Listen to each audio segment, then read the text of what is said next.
So ngayon, dadako na tayo ngayon sa ating pangalawang topic na kung saan pag-uusapan natin ay about sa context. Nakapanood ka na ba ng video tapos naisip mo, ano ba to? Ano nangyayari dito?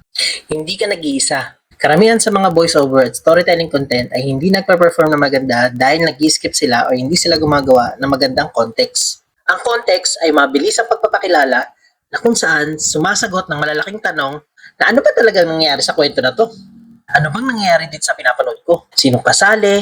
Ako ba? Ikaw? Isang karakter? O isang tao na naharap sa isang problema?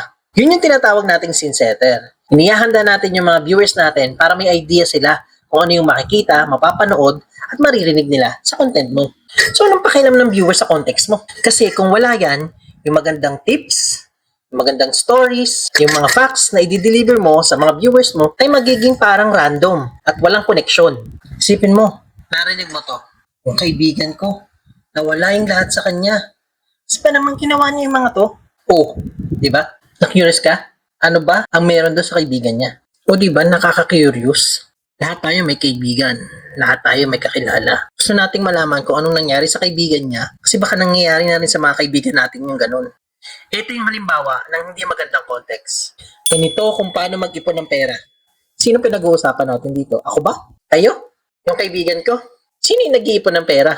Siya ng malawak. Kung gagawin mo siyang magandang context, ganito ang dapat mong gawin. Isipin mo, broke ka na naman ngayon sa pagbabayad ng bills. Stress ka lagi kada sahod. Ganyan ako last year. At ito yung nagbago ng lahat. Nakita mo? Yan ang context.